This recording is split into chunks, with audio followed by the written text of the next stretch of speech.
Praise the Lord. आप सबको जय मसीह की। हम प्रभु का धन्यवाद करते हैं कि खुदावन ने फिर हमें ये फास्टिंग प्रेयर में मौका दिया कि हम आप सबके लिए प्रार्थना करें। तो उस बड़ी दया अनुग्रह के लिए हम खुदावन का धन्यवाद करते हैं।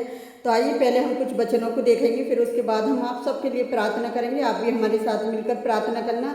तो आज का जो हम वचन पढ़ेंगे लूका 14 का 25 और 26, और आज का जो विषय होगा चेले बनने का मूल्य। तो कोई इस वचन को पढ़ेगा। जब बड़ी भीड़ उसके साथ जा रही थी तो उसने पीछे मुड़कर उनसे कहा, यदि कोई मेरे पास आए और अपने पिता और माता और अपनी पत्नी, बच्चे और भाई और बहनों वरन अपने प्राण को भी अप्रिय ना जाने तो वह मेरा चेला नहीं हो सकता। हालेलुया। अगर हम 27 में देखेंगे तो उसमें लिख रहा है, अगर जो कोई अपना क्रूस उठाए मेरे पीछे ना आए वह ही मेरा चेला नहीं हो सकता। हालेलुया।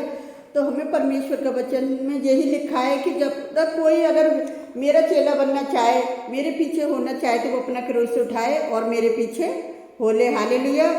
और अगर हम 28 में देखेंगे, तुम में से ऐसा कौन है कि गढ़ बनाना चाहता हो और पहले बैठकर खर्च ना जोड़े कि पूरा करने की वसीयत मेरे पास है कि नहीं।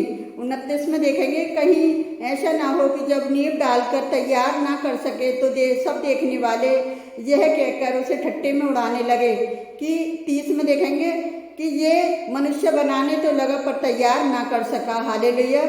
तो यहाँ ऐसा कौन सा राजा है, अगर हम 31 में देखेंगे, कौन सा राजा है कि दूसरे राज्य से युद्ध करने जाता हो और पहले बैठकर विचार ना कर ले कि जो 20,000 लेकर मेरे पास चढ़ आता है, तो क्या मैं 10,000 लेकर उसका सामना कर सकता हूँ कि नहीं।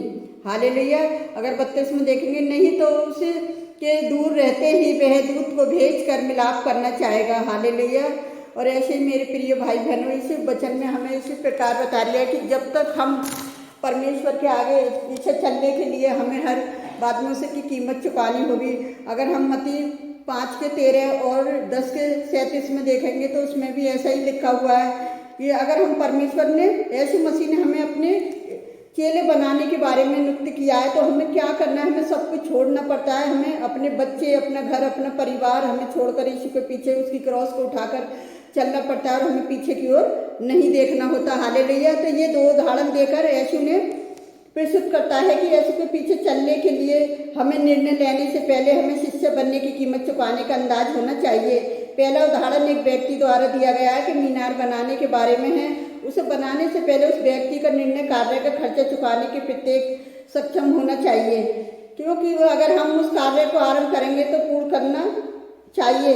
अगर हम नहीं कर पाएंगे तो हमें उसे बनाना ही बेकार है। अगर हम किसी यीशु के पीछे चलना, अगर हम उसके पीछे चलना छोड़ दें तो हम किस तरह से यीशु के पीछे हम चल सकते हैं। तो इसी रीति से अगर हम एक बार यीशु के पीछे चलना शुरू करते हैं तो रुकने नहीं है और पीछे मुड़कर देखना नहीं है। अगर हम मत्ती 8 के 21 और 22 में देखेंगे, लूका 9 के 61 और 62 में, तो दूसरा उदाहरण यीशु ने युद्ध के बारे में दिया है कि दूसरा उदाहरण युद्ध जाने वाले हर एक राजा के बारे में, उसे युद्ध करने से पहले उसे अपने सैनिकों और शत्रु सैनिक की गिनती कर लेनी चाहिए। अगर युद्ध में विजय प्राप्त करने के लिए उसके पास पर्याप्त सैनिक नहीं है तो उसके लिए उचित यही है कि वह युद्ध ना करे। हालेलुया।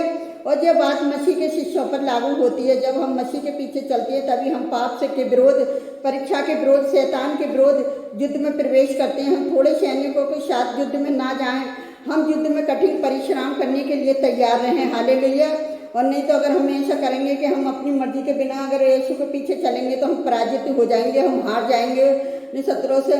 और हम यीशु को शिष्य बनने के लिए सिर्फ कीमत चुकाने का अनुभव लगाना चाहिए, वरना हमें कीमत चुकानी भी चाहिए कि हम मसीह की खातिर अपना सब कुछ, अपना धन, आराम, परिवार, जहाँ तक कि अपना जीवन खुशी से देने के लिए रहना चाहिए। मसीह के शिष्य नहीं, अगर हम ऐसा नहीं करेंगे तो हम मसीह के शिष्य नहीं बन सकते। मत्ती 10 के 37 में, मरकुस 8 के 34 में। तो हमें परमेश्वर का वचन, मेरे प्रिय भाई बहनों, हमें यही बता रहा है कि खुदावन ने किस तरह से अपने पीछे चलने वालों के लिए कीमत चुकाने के लिए दो उदाहरण देकर प्रस्तुत कराया। तो मेरे प्रिय भाई बहनों, मैं आपसे यही बताना चाहती हूँ कि आज देख रहे हो कि संसार के अंदर क्या हो रहा है, किस तरह से मसीह के चेलों को अपनी कीमत चुकानी पड़ रही है। कोई उन्हें छत पे से फेंक रहा है, कोई उनका खून खराबा कर रही है, कोई उन्हें जान से मार रहा है, और जिसका प्रतिफल क्या है सिर्फ परमेश्वर के पास है।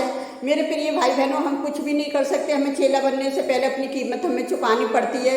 तो हमें इस बात से नहीं डरना चाहिए कि लोग हमारे साथ क्या करेंगे क्या नहीं करेंगे। जब हमने यीशु के पीछे चलने का निर्णय ले ही रखा है, तो हमें क्या करना है, पीछे मुड़कर नहीं देखना और प्रभु की सेवकाई में आगे बढ़ते रहना है और कभी भी किसी से डरना नहीं है, क्योंकि हमें सामर्थ्य देने वाला परमेश्वर जो है हमारे साथ है। अगर आपके साथ कोई गलत कार्य करता है तो वचन में लिखा है कि बोलने वाले तुम नहीं, मेरे पिता का आत्मा तुम में बोलता है। तो मेरे प्रिय भाई बहनों, मैं प्रभु के सभी सेवकों से के लिए प्रार्थना करती हूँ कि प्रभु हमेशा उन्हें अपने वचनों के द्वारा आशीषित करें और वो आगे बढ़ते जाएं और प्रभु की महिमा होती रहे उनके जीवन से, और वो पीछे मुड़ के ना देखें और वो आगे की ओर बढ़ते जाएं, क्योंकि परमेश्वर ने हमें ऐसी ही सेवा दी है। तो उस सेवा में हम लगे रहें और एक दूसरे के पास तक हम वचन को पहुंचा सकें और एक दूसरे को हम समझा सकें।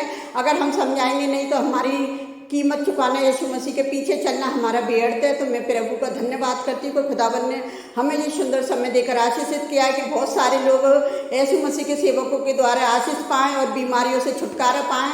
तो मैं परमेश्वर का धन्यवाद करती हूँ कि हम भी ऐसे लोगों के लिए प्रार्थना करते, तो परमेश्वर उनके जीवनों में बड़े बड़े अद्भुत काम कर रहा है। जो बीमार है उन्हें बीमारी से छुटकारा दे रहा है और उनकी जो भी परेशानियां, उन परेशानियों से भी परमेश्वर उन्हें बचा रहा है। तो हम प्रभु यीशु का धन्यवाद करते हैं। तो मेरे प्रिय भाई बहनों, आप इसी तरह से सेवा में लगे रहिए और प्रभु आपको बहुतायत से आशीष दीजिए और अपने देश में जो लोग परेशान हैं उनकी परेशानियों को समझें और उनके लिए दुआएं करें और अपने देश के लिए ज़्यादा से ज़्यादा दुआएं करें और दूसरे देशों के लिए भी ज़्यादा से ज़्यादा दुआएं करें, क्योंकि हमारे परमेश्वर ने हमें ऐसा ही वचन देकर सौंपा है कि हम पीछे मुड़कर ना देखें और यीशु के नाम में आगे बढ़ते रहें, कि यीशु को हमें चेला बनना व्यर्थ नहीं, एक आशीष बनकर बने दूसरे लोगों के लिए। तो मैं प्रभु यीशु का धन्यवाद करती हूँ कि खुदावन ने सुंदर वचन देकर आशीषित किया है। कि आइए हम आप सबके लिए प्रार्थना करते हैं, आप भी हमारे साथ मिलकर प्रार्थना करें। हालेलुया, धन्यवाद करते हैं मेरे राजाओं के राजा, प्रभुओं के प्रभु, इस सुंदर वचन के लिए पिता, कि जो आपके चेले हैं प्यारे, जो वह परमेश्वर किस तरह से सताव को सह रहे हैं पिता,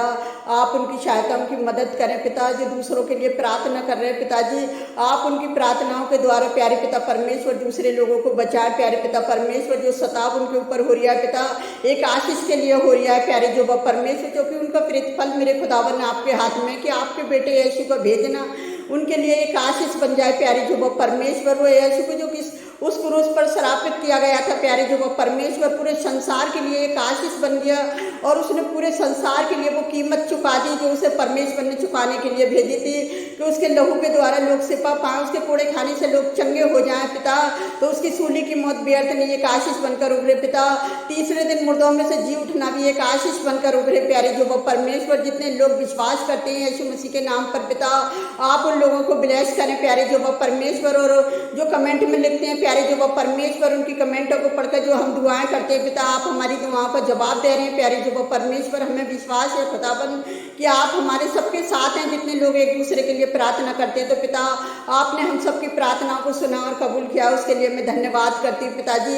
और मैं आपसे विनती करती हूँ पिता, जो लोग एक दूसरे के लिए प्रार्थना करते हैं, आप उनकी भी प्रार्थना को सुनना कबूल करना पिता। बड़े अद्भुत चमत्कारों के लिए भी मैं आपका धन्यवाद करती हूँ मेरे खुदावन। आपने हम सबकी प्रार्थनाओं का हमें जवाब दिया पिता। जितने लोग हमें लाइक कमेंट सब्सक्राइबर करें पिता, जितने लोग आपके वचन को फॉलो कर रहे हैं पिता, हम एक जन के लिए प्रार्थना करते हैं पिता, उन्हें हर परेशानी और दुखों से बचा संभाल कर रखना प्यारे जो वो परमेश्वर, और उनकी परेशानियों से उन्हें आज़ाद करना पिता। उनके बच्चों के स्कूल खुले हैं पिताजी, आप उनकी पढ़ाई लिखाई में बच्चों की सहायता मदद करना पिता। उनके पूरे परिवारों की, उनके काम काज में भी उनकी सहायता, उनकी मदद करना प्यारे जो वो परमेश्वर। जितने लोग आपके वचनों को ग्रहण कर रहे हैं, हमें लाइक कमेंट सब्सक्राइबर कर रहे हैं पिता, बड़ी आशीष बड़ी बरकत देना खुदावन। और हम आपसे क्या मांगे, आप तो हमारे मांगने से पहले जानते हैं। आपने हमारी छोटी सी प्रार्थना को सुना और कबूल किया, उसके लिए धन्यवाद करते हैं मेरे खुदावन। हम जो भी मांगते हैं इसको पवित्र और सामर्थी नाम पर आमीन।